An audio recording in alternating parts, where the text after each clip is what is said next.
business leaders, any other honored guests, and you, my dear brothers. My vocation story begins, as many do, with my family. I'm the second oldest of 6 kids in a good Catholic family. And growing up, my parents always did a really good job of making sure we were involved in the faith, that we had Mass every Sunday, that we were really involved in our youth group, that we were well catechized, all these good things. But in spite of all this, the faith never really penetrated my heart. It remained just another thing on the schedule every week that was confined to every morning on Sunday and Wednesday evenings. My freshman year came around, and with my youth group, I got to go on a retreat. And as a part of this retreat, on the last night, we had a prayer meeting. And what this prayer meeting consisted in was we broke down into small groups based on grade and gender, and took some time to pray over and with each other. And when my turn to be prayed over came around, I heard the Lord speak to me very, very clearly. He said a few words, "I want you to be my priest." And I, like a good freshman boy, proceeded to say no.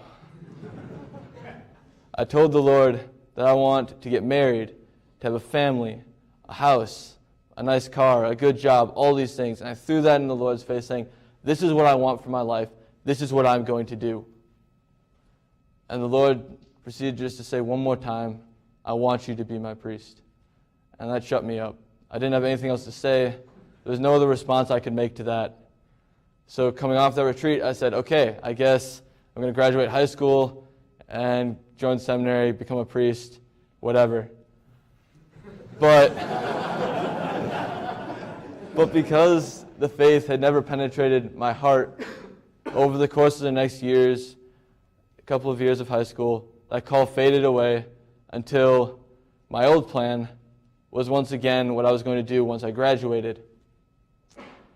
In the summer before my senior year of high school, I had a couple of very, very good friends who they started every morning to go to a half hour of adoration, daily Mass, and then on a run, and they invited me to join them.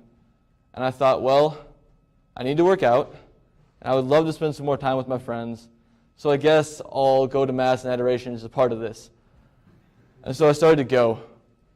And that summer, the Lord took that inch that I gave him, and he went the full mile. Over the course of the summer, I fell more and more and more in love with him, until by the end, I was no longer going because I wanted to go on a run or to spend time with my friends. I was going because I wanted to be with him in the Eucharist and to receive him at Mass. And by the end of the summer, I'd reached the point where once school started, I was still going to daily Mass. I was still going to adoration. And then senior year, as it happens to most high schoolers, people started asking me, "So, what are you going to do with the rest of your life?" And to which I responded, "So I'd like to probably go to college, get a degree in business or engineering, graduate, make a bunch of money, all that good stuff." But now in the back of my head there was a voice that was saying, maybe you should actually ask God what he wants you to do. And so in my daily half hour of adoration, I started asking the Lord, "What do you want me to do? What is your plan for me?"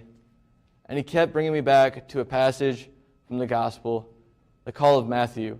And every time I would read it, I would be struck by the same 2 words our Lord spoke to Matthew: "Follow me." But I didn't know what he meant.